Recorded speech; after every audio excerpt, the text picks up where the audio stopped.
Isang ordinaryong babae na naging responsable sa pagkitil ng 21 buhay. Isa sa naturingang serial killer ng Britanya. Paano niya ito ginawa at ano ang kanyang naging dahilan upang gawin ito? At ang mahalagang tanong ay kung ano ang naging papel ng siyensya upang maisiwalat ang katotohanan sa likod ng nakagigimbal na pangyayari. Palawakin ang kaalaman, buksan ng kaisipan, tuklasin at pakinggan ang kwento sa likod nito.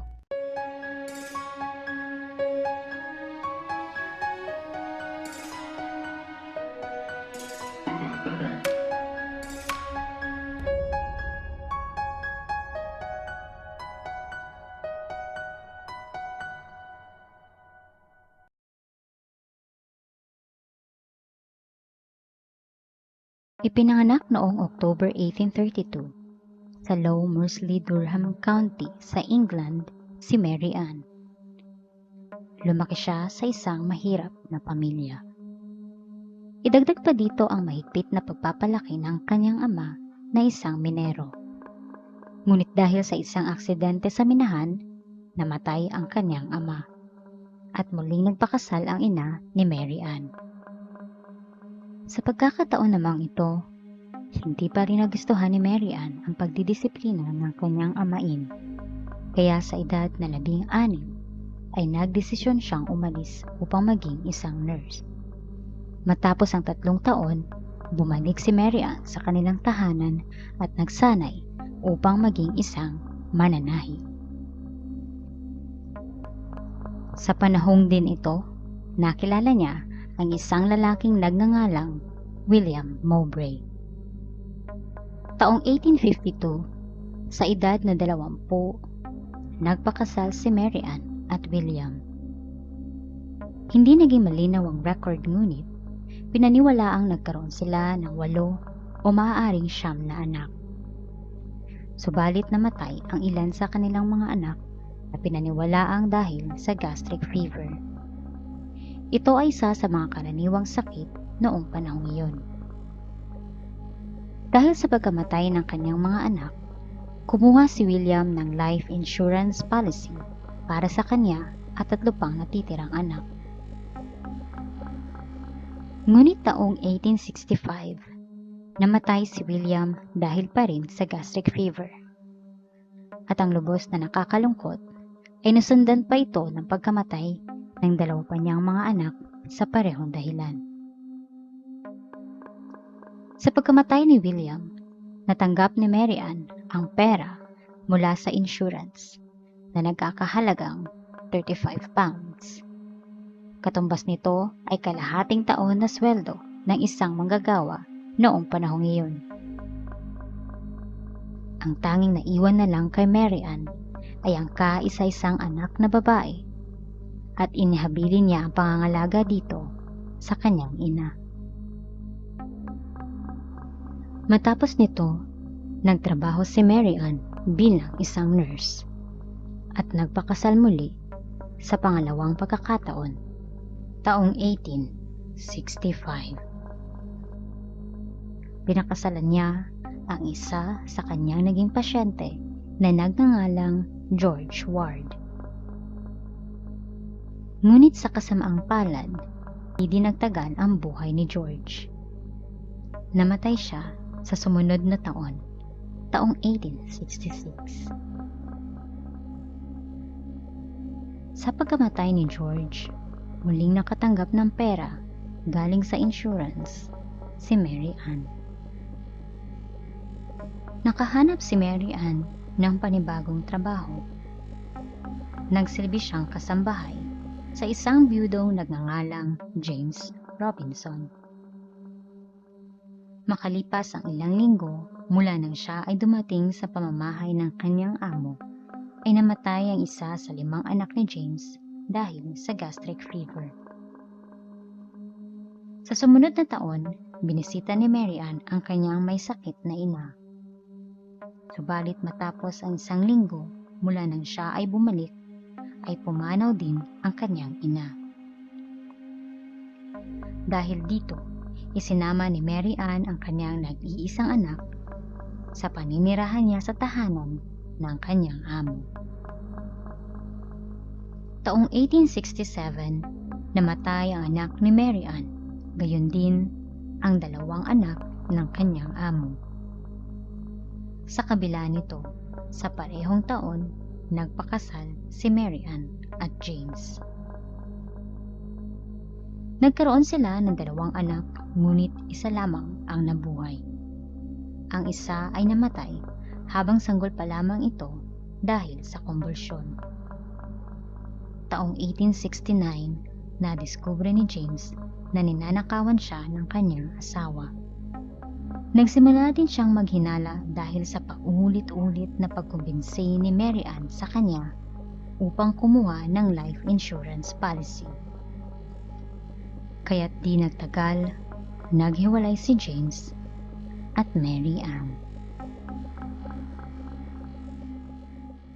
Sa puntong ito, 3 beses nang nagpakasal si Mary Ann at maraming beses nang namatayan ng anak. Sa kabila ng malungkot na pangyayari, ay muling umibig si Mary Ann sa isang byudo sa katauhan ni Frederick Cotton taong 1870.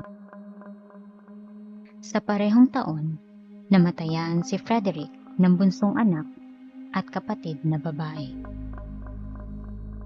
Di rin nagtagal, Setyembre ng 1870, ay nagpakasal si Mary Ann sa pang-4 na pagkakataon, bagamat kasal pa siya sa kanyang pangatlong asawa na si James. Nagkaroon ng anak na lalaki sina Mary Ann at Frederick. Ngunit sa sumunod na taon ay namatay si Frederick at ang 2 pang mga anak. Sa pagkamatay ng kanyang asawa ay muling nakatanggap si Mary Ann ng pera mula sa insurance. Ilang beses man namatayan ng asawa si Mary Ann, ay hindi ito naging hadlang sa kanyang buhay pag-ibig. Muli silang nagbalikan ng kanyang dating kasintahan na si Joseph Natras. Subalit, nabuntis si Mary Ann ng ibang lalaki na si John Quake Manning. Taong 1872, namatay si Joseph at naiwan ang kaunti niyang ari-arian kay Mary Ann. Marahil nagtataka kayo kung bakit sa kabila ng maraming kamatayan na kahina-hinalang nangyayari kay Mary Ann ay kailanman hindi naalerto ang mga pulis. Kailangan nating unawain na sa panahong ito ay hindi pa gaano maayos ang pagre-record, lalo na at mabilisan at palipat-lipat ang tirahan ng mga tao upang makahanap ng trabaho. Subalit, sa kabila nito, ay nadiskubre pa din ang lihim ni Mary Ann. Ayon sa kwento, ay ginusto ni Mary Ann na pakasalan si Quake Manning, ang ama ng kanyang pinagbubuntis. Ngunit, hindi niya ito magawa sapagkat inaalagaan niya ang kanyang stepson na si Charles Edward Cotton, anak ng kanyang pang-4 na asawa. Maaaring naging masyadong kampante si Mary Ann, kaya't nasabihan niya ang isang lokal na opisyal tungkol sa kalagayan niya noong panahong iyon. At nakapagbitiw siya ng komento na sa kabila ng kanyang sitwasyon ay hindi siya mahihirapan ng matagal.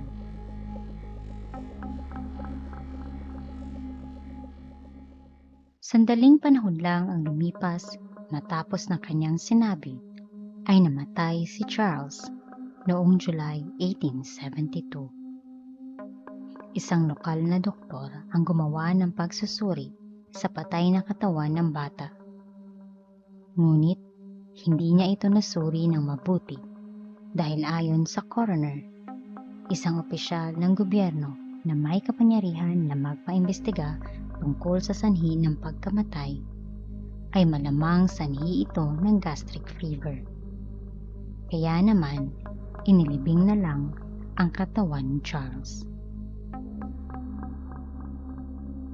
Ngunit, patuloy na naghinala ang taong nasabihan ni Mary Ann tungkol sa tunay na sanhi ng pagkamatay ng batang si Charles. Kaya naman, sinabihan niya ang mga pulis at pinakiusapan ang lokal na doktor na suriin ulit ang napreserba na bituka ng bata. At matapos ngang gawin ito ng doktor, ay napag-alaman na arsenic ang dahilan ng pagkamatay nito. Dahil dito ay pinag-utos na suriin ang patay na katawan nila Joseph Natras at 2 pang mga anak ni Cotton. At dito, nalaman ng lason ang tunay na sanhi ng kanilang pagkamatay. Ang arsenic ay isang uri ng kemikal na madalas gamitin pangkulay sa mga wallpaper sa dingding noong panahong iyon. Ang mga sintomas ng lason na ito, gaya ng pagsusuka, pagtatae, pananakit ng tiyan, ay katulad din ng mga sintomas na makikita sa gastric fever o gastroenteritis. Idagdag pa na ang arsenic ay walang lasa, kaya mahirap talaga itong mapansin ng tao. Inaresto si Mary Ann at inakusahan ng pagpatay kay Charles Edward Cotton. Habang gumugulong pa ang kaso, ay nanganak siya sa kulungan. Nagsimula ang paglilitis sa kanya noong March 5, 1873 sa Durham Crown Court. Ayon sa depensa ng mga abogado ni Mary Ann, na ang pagkamatay ng batang si Charles ay maaaring dahil sa aksidenteng pagkain o paglanghap nito ng arsenic na ginagamit na dye o pangkulay sa wallpaper sa kanilang dingding. Ngunit, ang argumento nila ay pinabulaanan ng malinaw na resulta ng medikal sa katawan ni Charles, pati na rin sa katawan nila Joseph Natras at 2 pang mga Cotton. Dahil dito, nahatulan si Mary Ann ng pagpatay at nasentensyahan ng kamatayan. Noong March 24, 1873, nagkamali ng pagkaposisyon ang taga-Bitay kaya't kinailangan pa na diinan pababa ang kanyang balikat. At tumagal pa ng 3 minuto bago siya tuluyang nawalan ng buhay. Sa huli, kailanman ay hindi umamin sa krimen si Mary Ann at nanindigan na siya ay inosente.